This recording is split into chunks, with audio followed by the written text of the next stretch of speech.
உபாகமம் 33வது அதிகாரம் 13 முதல். யோசேப்பை குறித்து, கர்த்தரால் அவனுடைய தேசம் ஆசீர்வதிக்கப்படுவதாக.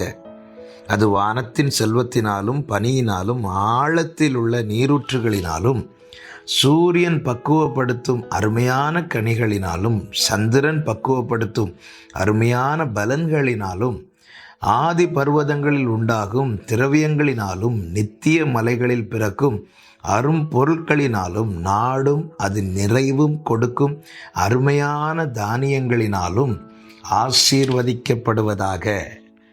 கர்த்தருடைய பரிசுத்த நாமத்திற்கு மகிமை உண்டாவதாக. மோசே தான் மரணமடையும் காலத்திலே யோசேப்பை குறித்து சொல்லி ஆசீர்வதிக்கும் போது என்னவென்று சொல்லி ஆசீர்வதிக்கிறான்? கர்த்தரால் அவனுடைய தேசம் ஆசீர்வதிக்கப்படுவதாக. ஒருவன் நிமித்தம்